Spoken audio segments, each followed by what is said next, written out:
Hi guys, आज के इस वीडियो के दौरान हम बात करने वाले हैं ब्राइटकॉम ग्रुप लिमिटेड के बारे में। सो गाइस, फिलहाल इस कंपनी से रिलेटेड अगर बात की जाए तो इसमें काफ़ी ज़्यादा टाइम के बाद अगर देखा जाए तो रिकवरी फिर लौट आई है। अगर बात की जाए 5 दिन की, लास्ट 1 मंथ की और 6 मंथ की, तो यहाँ पे आपको देखने को मिलेगा कि एक लंबे टाइम के बाद, एक लंबे अरसे के बाद रिकवरी मोड ऑन हो चुका है। इंट्राडे का हाई आज काफ़ी बेस्ट देखने को मिला है, काफ़ी अच्छा देखने को मिला है। और कंपनी के Q3 नंबर्स के पहले अभी के टाइम इस प्रकार की रिकवरी आना अपने आप में काफ़ी बड़ी बात रहने वाली है। तो क्या कंपनी आने वाले टाइम में डिविडेंड बोनस वगैरह कुछ प्रोवाइड करेगी या नहीं। साथ ही साथ सबसे इम्पोर्टेंट ये देखने को मिल रहा है कि जो अभी कंपनी की तरफ से आज एक ऑफिशियल अपडेट देखने को मिला है, तो इस पर क्या अपडेट रहने वाली है, डेट आप चेकआउट कर सकते हैं। तो इस पर भी हम चर्चा करने वाले हैं। पर बता दूं, बाई सेल के लिए कोई भी रिकमेंडेशन सजेशन नहीं रहने वाली, जानकारी ओनली एजुकेशनल पर्पज़ के लिए रहेगी। सबसे पहले अगर आज की क्लोजिंग अगर देखते हैं तो 10.95 के ऊपर क्लोजिंग रहने वाली है। 4.29% की जंप आज के सेशन पे देखने को मिली। इंट्राडे का अगर हाई अगर देखते हैं तो इंट्राडे के हाई में भी काफ़ी अच्छी रिवर्सल देखने को मिली। 10 11 रुपये 35 पैसे तक आज के सेशन में जंप देखने को मिली। काफ़ी अच्छी रिकवरी तो यहाँ पर ऑलरेडी देखने को मिल चुकी है। इंट्राडे की वॉल्यूम अगर देखती हैं, वॉल्यूम में भी काफ़ी अच्छे उतार चढ़ाव रहे। अब खास यहाँ पे वॉल्यूम जो रही है 1 करोड़ 17 लाख की, ट्रेड वैल्यू रही है इसकी लगभग 13.25 करोड़ की, और डिलीवरी रही है ऑलमोस्ट 30.5% की। अब भारतीय बाजार एक अच्छे रनिंग रैली में नजर आए हैं। सर्किट लिमिट की अगर बात अगर आती है तो वो यहाँ पे आपको 20% का रहने वाला है। अगर सर्किट लिमिट में गिरावट अगर होती है तो फिर इसकी अच्छी रिकवरी नजर आएगी। बट यहाँ पे ऐसे में इंडिकेटर वगैरह के भी काफ़ी कुछ जो रुझान है वो आपको नेगेटिव देखने को मिलने वाले हैं। पर अभी लास्ट टाइम जैसा कि डेथ क्रॉसओवर यहाँ पे आपको बनता हुआ मिला था, उसके बाद क्रेस ही देखने को मिली है। और कंटिन्यूसली डाउनफॉल इस कंपनी पे देखने को मिल रहा है, नज़र आया है। अब डाउनफॉल से रिकवरी तो अगर देखा जाए तो काफ़ी टाइम के बाद ही जो देखने को मिल सकती है। इसके पीछे का रीज़न ये देखने को मिल रहा है कि जब RSI इंडिकेटर के भी जो रुझान है वो काफ़ी कमज़ोर हैं, क्योंकि अभी खासकर क्या चीज़ देखने को मिली कि RSI indicator oversold zone से रिकवर हुआ है। क्योंकि लास्ट सेशन पे यहाँ पे काफ़ी ज़्यादा वीक हुआ था, लगभग 26 अंकों तक नीचे जो गिर चुका था, ओवर शोल्ड जोन पे कारोबार करता हुआ नजर आया था।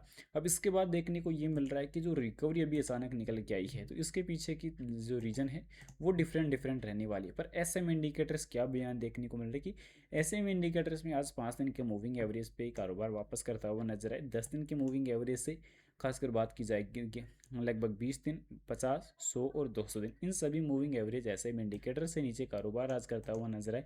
पर 10 दिन के मूविंग एवरेज से वापस आज जंप करता हुआ नजर आए, जो 10 रुपये 35 पैसे तक रहा, जो काफ़ी अच्छी रनिंग रैली को दर्शा रहा। यहाँ पे वॉल्यूम एंड परफॉर्मेंस में अगर बात अगर की जाती है तो 1 करोड़ की वॉल्यूम आज NSE BSE दोनों एक्सचेंज पे रही है। अब यहाँ पे जो ऑफिशियल अपडेट देखने को मिली है वो यहाँ पे आप चेकआउट करें कि फिलहाल ऑफिशियल अपडेट में क्या देखने को मिला है। तो वो यहाँ पे क्लियरली कंपनी ने मेंशन कर दिया है, कंपनी से स्टेटस से अपडेट है बिजनेस की स्थिति और ऑपरेशनल प्रोग्राम को सॉल्व करना। तो यहाँ पे देख सकते हैं कि अभी के टाइम कंपनी की तरफ से जो कंपनी के कोर बिजनेस फंडामेंटल समूह और अपनी जगह पर बने हुए हैं, और FY 25-26 की शुरुआत पर overall operation, financial depression, discipline और बिजनेस मोमेंटम में साफ बढ़त हुई है। क्योंकि अभी के टाइम कंपनी की लगातार जो ग्रोथ है वो काफ़ी तगड़ी देखने को मिली है। क्योंकि परिचालन और वित्तीय अनुशासन में अगर कंपनी के ऊपर नज़र अगर डालते हैं तो डिजिटल विज्ञापन में वृद्धि रही है, व्यावसायिक गति देखने को मिली है। व्यावसायिक गति में भी FY 26 की शुरुआत में परफॉर्मेंस FY 23 के लेवल के बराबर होने और शायद उससे भी बेहतर होने के मजबूत संकेत दे रही है कि कंपनी के इतिहास में सबसे ज़्यादा रेवेन्यू वाला साल था, जिससे कोर बिजनेस की स्टेबिलिटी पर भरोसा और मजबूत होता है। प्राप्य और संग्रह कंपनी का काफ़ी अच्छा देखने को मिला, क्योंकि बेहतर क्रेडिट इन्वेल्यूशन और कड़ी मॉनिटरिंग और बेहतर कलेक्शन सिस्टम की वजह से कैश इनफ्लो बेहतर होता हुआ नजर आया है।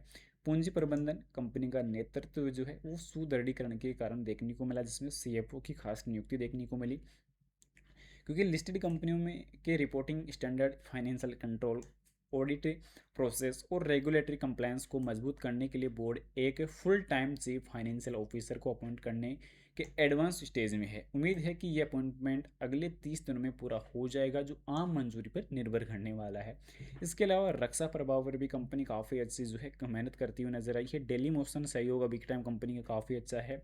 उद्योग जुड़ाव CES 2026, अब इस पर ध्यान देने योग्य बात है, क्योंकि ग्लोबल डिजिटल इकोसिस्टम के साथ अपने लगातार जुड़ाव के हिस्से के तौर पर ब्राइटकॉम ग्रुप की टीम लॉस वेगस में CES 2026 6 से 9 जनवरी 2026 में हिस्सा लेगी। कंपनी नए पब्लिशर से मिलने, पार्टनर के साथ फिर जुड़ने और प्रोग्रामेटिक इनोवेशन पब्लिशर ग्रोथ के बारे में चर्चा करने के लिए उत्सुक है, जो आने वाले साल को आकार देने वाले हैं। इसके अलावा शेयरधारक और संसार पारदर्शिता, इसमें अगर देखने को जो मिल रहा है कि इस अवधि के दौरान प्रमुख की गई कार्रवाई, बताई गई प्राथमिकताओं को काम पूरा करने और माइल स्टोन पर जो प्रोसेस है उसको कंप्लीट करना कंपनी के लिए काफ़ी अच्छी जिम्मेदारी है, वो यहाँ पे रहने वाली है।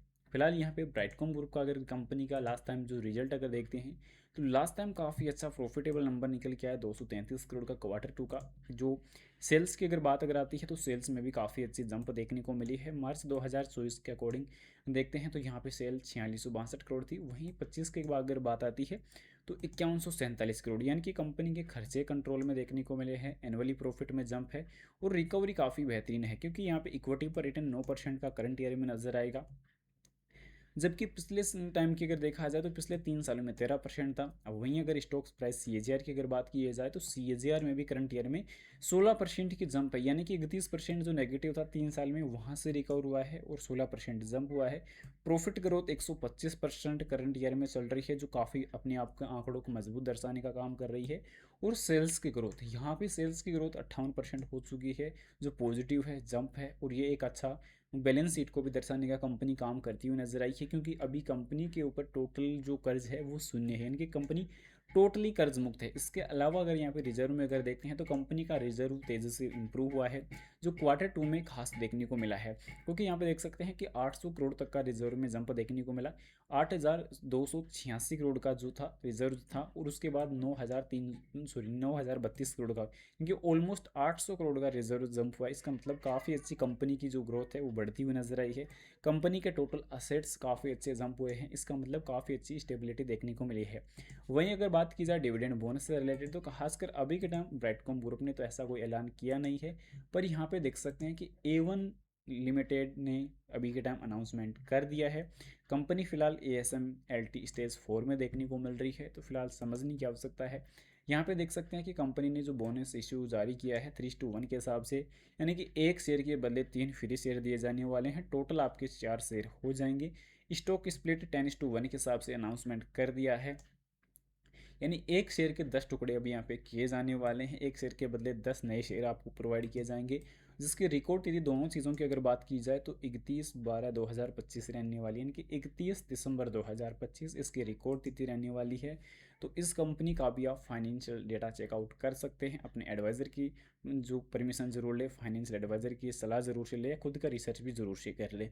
बाई सेल के लिए कोई भी रिकमेंडेशन सजेशन नहीं रहने वाली, जानकारी ओनली एजुकेशनल पर्पज़ के लिए रहेगी। इन्वेस्टमेंट करने से पहले अपने फाइनेंशियल एडवाइजर की सलाह जरूर से ले या खुद की रिसर्च जरूर से कर ले। वीडियो पसंद आए तो लाइक और चैनल को सब्सक्राइब जरूर से करें। Thanks for watching this my video. Vande Mataram.